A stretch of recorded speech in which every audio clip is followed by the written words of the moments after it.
That polo shirt in your wardrobe, the one with the logo on the chest that cost you £80, was manufactured for under $5. The cotton is the same grade used in shirts at a third of the price. The collar is stiffened with glue that will break down inside 6 months.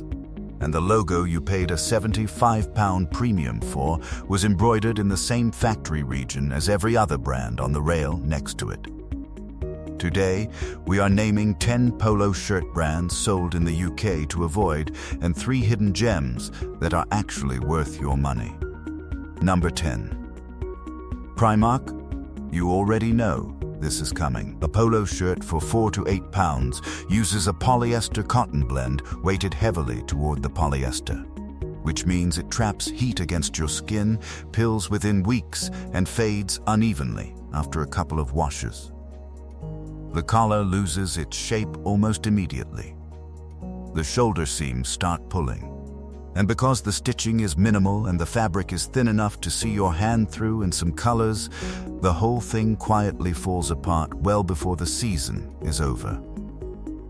The UK sends roughly 350,000 tons of clothing to landfill every year. And products at this price point are the engine of that number. You buy it, you wear it a dozen times, and you replace it. Then, you do it again. And again. Over a year, you have spent more than you would have on one decent polo. Except now, you have got nothing to show for it. Number 9. Boohoo and Boohoo Man sit at the same level, but with an extra problem. You cannot touch the fabric before it arrives. You see a photograph, a price, and a next-day delivery promise. What turns up is consistently thinner, lighter, and flimsier than the listing suggested. Consumer reviews describe polos that feel almost transparent, collars that arrive pre-curled out of the packaging, and sizing so inconsistent that the same style in 2 different colors fits like 2 different shirts. In 2020, an investigation found garment workers in Leicester producing for Boohoo's supply chain being paid as little as £3.50 an hour, well below the legal minimum wage. The brand commissioned an independent review and pledged reform. The model has not fundamentally changed. Speed and volume still drive the business, and the polo shirt in your basket is a product of that system. The returns process works, technically, but it is built around the assumption that most people will keep items they are not fully happy with because sending them back feels like more effort than the shirt was worth. That calculation is baked into the business model. Number 8. H&M looks like a step up. The stores are brighter, the branding is more considered, and there is a sustainability narrative woven through the marketing that makes the whole experience feel more responsible. Their polo shirts use cotton or cotton polyester blends manufactured across Bangladesh, China, Cambodia, Turkey, and beyond. For the first few wears, the shirt is adequate. The collar holds.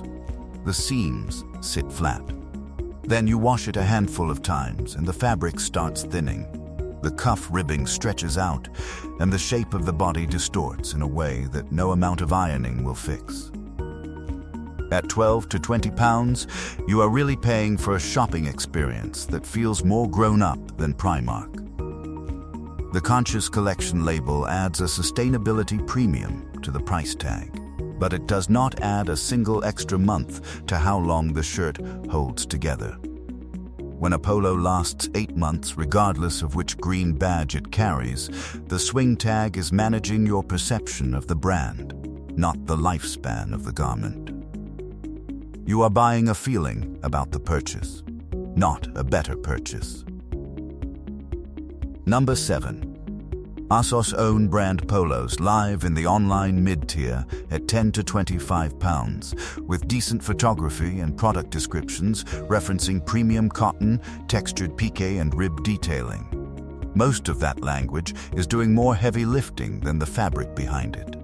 The cotton, when it is actually cotton, tends to be short staple, which means it pills faster. holds less shape over time and feels coarser against the skin than long staple alternatives. The peak weave is loose rather than dense, so the collar starts drooping early and the body stretches out instead of holding its form. To be fair, the fit range is genuine and the sizing is more consistent than some brands higher up this list, which counts for something. But ASOS lists approximately 80,000 product lines at any given time. Nobody operating at that volume is optimizing for how a polo shirt looks after its 20th wash. They are optimizing for how it looks in the photo that gets you to click Add to Basket. Number 6. Superdry tells you what it is before you have even put it on. The logo is large, the text is loud, and the Japanese characters are decorative rather than functional. The branding occupies more space on the chest than any thought that went into the fabric underneath it. Consumer reviews over the past few years flag a clear pattern of decline. Shirts that once felt substantial now feel noticeably thinner. Collars that held their shape for months now curl after a few washes. The brand reported a loss of over £40 million in the year to April 2024 and has been going through restructuring. And when a company is under that kind of financial pressure, the cuts never start with the logo.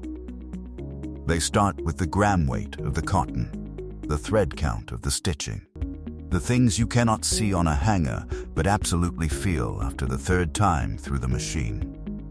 At £30 to £50, you are paying for a name that is getting louder while the shirt carrying it gets quieter.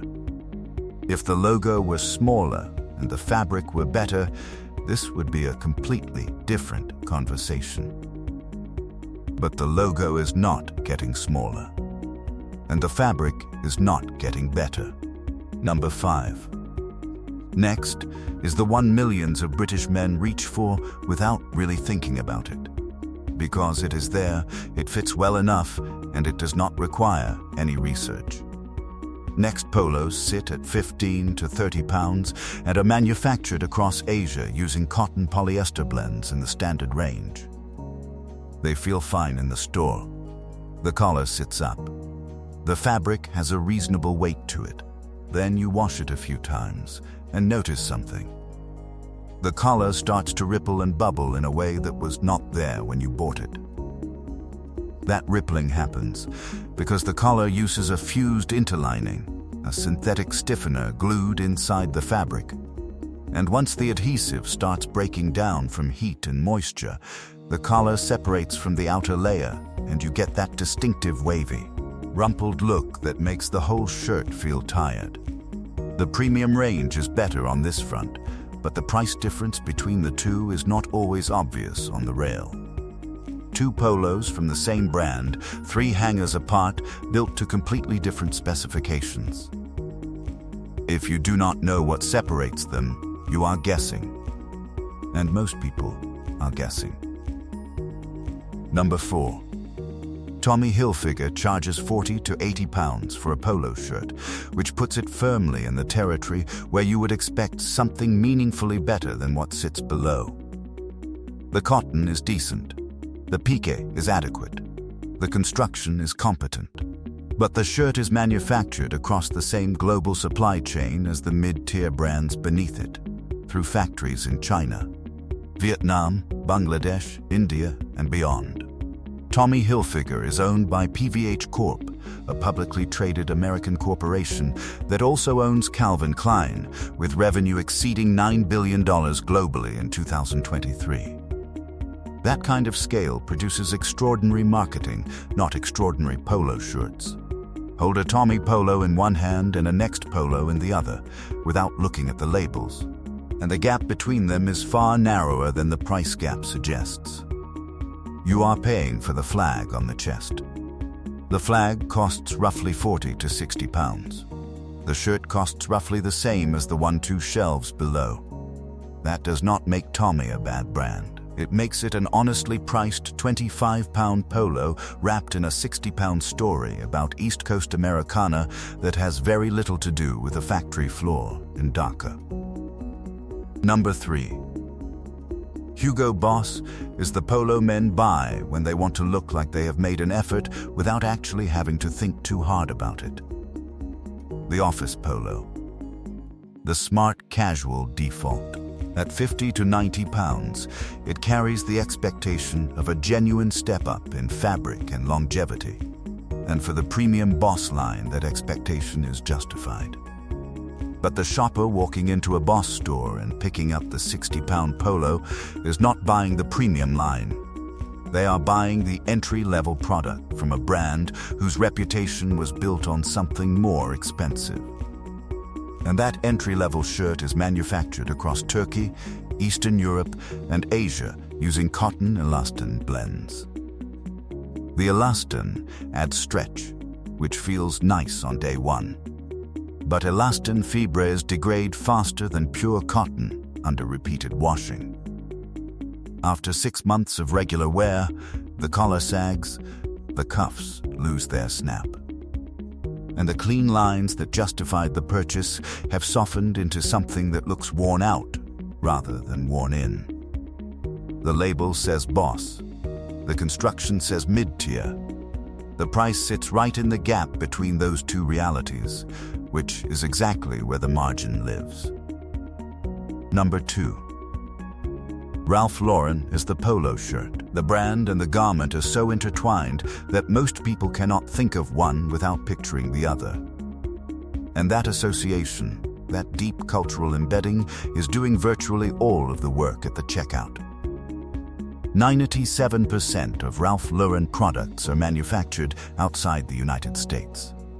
Nearly half of all Ralph Lauren shirts are made in China, with the rest spread across Vietnam, India, Cambodia, and Sri Lanka. At 75 to 110 pounds for a standard polo Ralph Lauren mesh polo, you are paying luxury tier prices for a shirt produced in the same factory regions, using the same cotton grades, as brands charging 1/3 of the price. The piqué is serviceable. The fit is well established. The color range is broad. But pick up the shirt, ignore the logo, and ask yourself, what about the collar? The stitching, the weight of the fabric, actually justifies triple digits? The answer, once you take the pony off the chest, is that it does not. Around 20 to 30 pounds of genuine material and manufacturing value sits inside that shirt. The rest is brand equity, built over decades of advertising, sewn onto the chest at a factory in Guangzhou. Ralph Lauren's purple label and raw lines are genuinely premium, made in Italy and the USA to a different standard entirely. But the vast majority of shoppers never touch those collections. They buy the mainline polo range, and on that product, the gap between what the price promises and what the construction delivers is the widest of any brand at this level. Number 1. The worst offender on this list is not one brand. It is the wall. Walk into any department store or shopping center in the UK and look at the polo shirt display. Ralph Lauren at 100 pounds. Tommy Hilfiger at 60, Hugo Boss at 75, Lacoste at 85. Each one under its own lighting, each one with its own logo facing outward.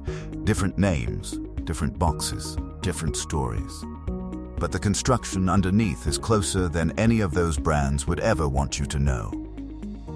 The same factory regions, the same cotton grades, the same peak weights, the same fused or stitched collars built to the same production tolerances.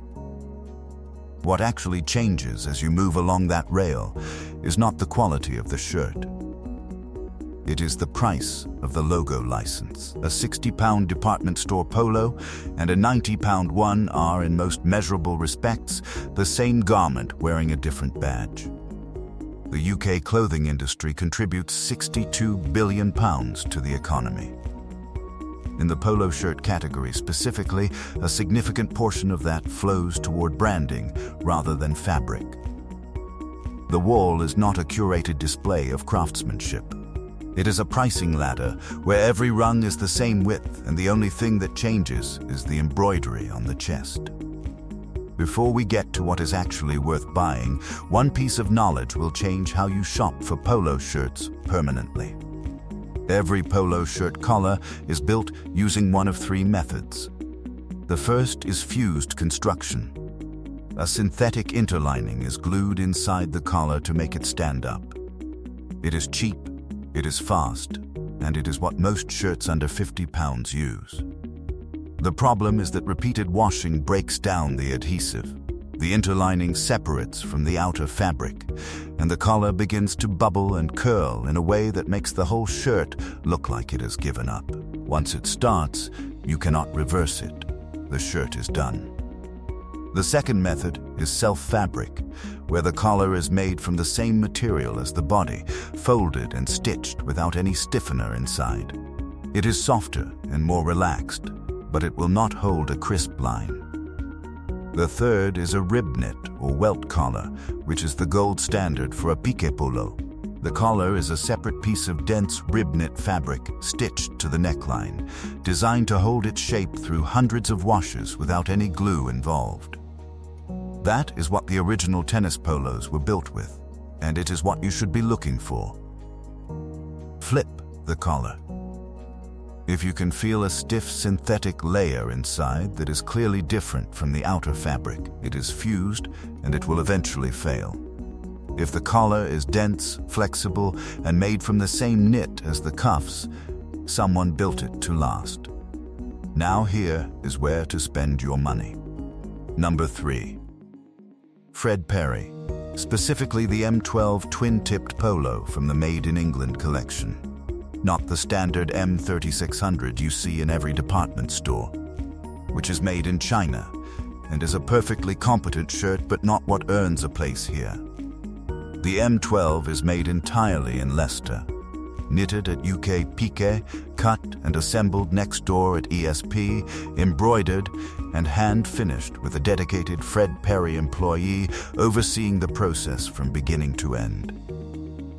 The piqué cotton is noticeably heavier than any mainline competitor, with a coarser, more substantial weave that comes from the traditional machinery they still use. The collar features the brand's signature 544 tipping ratio, knitted on the oldest machine in their production line, with the tipping drawer threaded by hand.